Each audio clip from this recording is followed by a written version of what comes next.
Jeune qui aura lieu le 22 février où ce jour-là il y aura 2700 mètres à parcourir. Là on est sur un parcours de 2175 mètres et uniquement les pouliches en piste, alors que le 22 eh bien, ces pouliches affronteront les mâles, et notamment Niki ou encore Nuage Noir qui a remporté le dernier semi-classique. Attention au départ.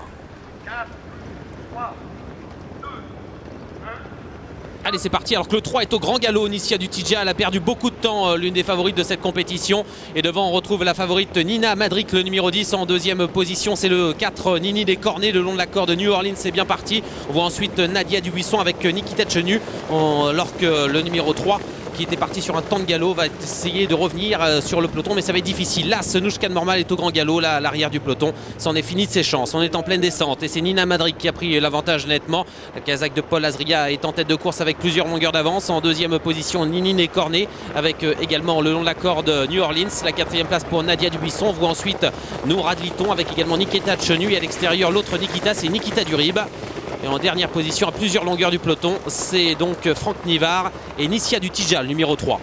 La plaine à présent. Jean-Michel Bazir à les commandes avec Nina Madric qui avait fait une bêtise dernièrement à cet endroit. Et pour le moment, elle est bien appliquée. En deuxième position, New Orleans. À l'extérieur, Nini des Cornets. Devant toujours Nadia Dubuisson et Noura Dliton. Au poteau des 1500 mètres, depuis le début, on est sur le pied de 1,12 et 1/10. On est donc allé assez vite en descendant et on reprend un petit peu pour laisser souffler ses concurrentes. Bientôt le début de la montée. Le rythme n'est vraiment pas soutenu maintenant. On reprend totalement devant. Nina Madric toujours en tête en deuxième position le long de la corde New Orleans. À son extérieur, Nini des Cornets. La troisième ligne est composée de Nadia Dubuisson et de Noura Dliton. La quatrième de Nikita Tchenu et de Nikita Durib. Et Nicia du Tidja, l'une des favorites, a réussi à recoller maintenant car le rythme n'est pas très élevé. Poteau des 1000 mètres. Et on va regarder depuis le début à quel rythme on est pour le moment. 1,15 et 2/10. C'est dire qu'on a vraiment ralenti. Devant, c'est Jean-Michel Bazir qui se retourne, qui attend les attaques. Nini des Cornets toujours deuxième devant New Orleans. Et à l'extérieur, c'est Noura Dliton qui accélère, le numéro 7. Elle vient très très vite. Nikita Durib va peut-être essayer de la suivre. Et on voit Nicia du Tidja qui est toujours à l'arrière-garde. Le haut de la montée, le peloton est bien groupé. Tout le monde a sa chance. Nina de Madric a toujours l'avantage le long de la corde. C'est la favorite. Noura Dliton l'attaque maintenant. New Orleans est troisième devant Nini des Cornets. Et là, on accélère. Le sprint est lancé maintenant. Thierry Duval d'Estaing à l'extérieur de Jean-Michel Bazir. La troisième place pour Frédéric Prat et la quatrième pour Pierre Vercruis. Mais Joël Allais avec Nikita Durib commence à regagner du terrain à l'extérieur. Nicia du Tidja accélère également dans son dos. 400 mètres à parcourir. Nina Madric toujours en tête le long de la corde. En deuxième position, Noura Dliton devant New Orleans, Nikita Durib et Nicia du Tidja qui regagne pas mal de terrain. L'entrée de la ligne droite dans quelques instants. Oh, Nina Madric est au galop. Maintenant, la partenaire Jean-Michel Bazir, mais elle s'est remise dans ses allures. Elle va finir vite. L'entrée de la ligne droite. Noura Dliton essaie de reprendre l'avantage. Nina Madric encore au galop. Elle perd toute chance. Maintenant, la favorite. Oh là là, catastrophe. Elle s'est directement déportée vers les raquettes de départ et Jean-Michel Bazir est tombé. Et c'est Noura Dliton qui a l'avantage. Nicia du Tidja finit vite.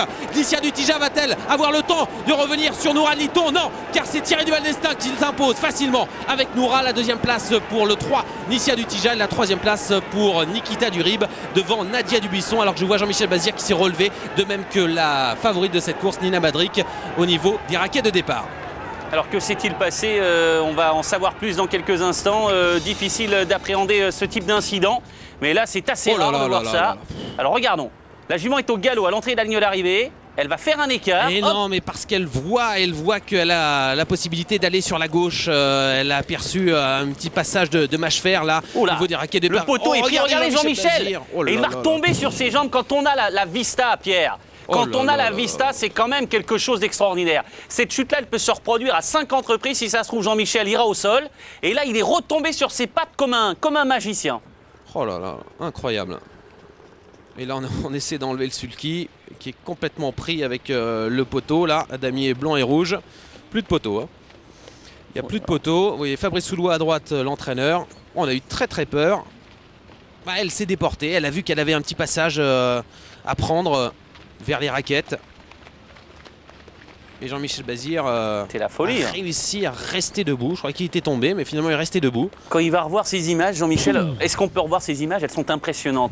Le sulky va heurter un poteau, il va servir de catapulte en quelque sorte, il va éjecter Jean-Michel Bazir. Et regardez Jean-Michel Bazir. Oh l'angoisse. Comme un équilibriste, il va partir, il va faire un bond de à peu près 2 mètres. Là, regardez, il ne s'attend pas du tout à ce que Christian est en compagnie de Jean-Michel tout de suite. Se déporte. On va déjà demander des nouvelles à Jean-Michel physiquement. Physiquement, Jean-Michel, tu vas bien toi? Bon, Jean-Michel va bien, il préfère ne pas parler tout de suite. Il donne des nouvelles de la jument à Fabrice Soulois. Il est un peu choqué, bien sûr. Voilà, et vous avez vu Jean-Michel Bazir, au moment où la pouliche s'est déportée vers la gauche, Jean-Michel lui tournait la tête à droite, donc il a dû être très surpris. Et en une fraction de seconde, il s'est retrouvé sans sa jument, à pied tout simplement. Heureusement, j'ai l'impression que la jument n'a pas grand-chose. On voit Sulky tout neuf, hein, qui est bien endommagé, mais a priori peut-être réparable. Non, on va demander au LAD. Réparable le Sulky? Non. Non, a priori non. Hein. Bon, c'est vrai que bon, il y a le côté matériel qui est vraiment accessoire hein, dans ce genre de cas de figure. Et Nina Madric qui est partie, hein, elle a voulu vraiment fausser compagnie à ses adversaires en piquant à l'intérieur. Ça, ce sont des peurs qu'on peut se faire très facilement. Voilà, et regardez Jean-Michel Bazir là, qui va revenir tranquillement là, vers les balances avec Fabrice Soulois, l'entraîneur de Nina Madric. On revoit le ralenti, c'est finalement donc Nourad Litton qui s'impose devant Nissia Dutija qui fait un truc aujourd'hui. Nikita Durib est troisième devant Nadia Dubuisson et New Orleans qui prend la 5e place. Il y a eu de l'émotion, hein. Ouh là là. Oui, et c'est vrai que...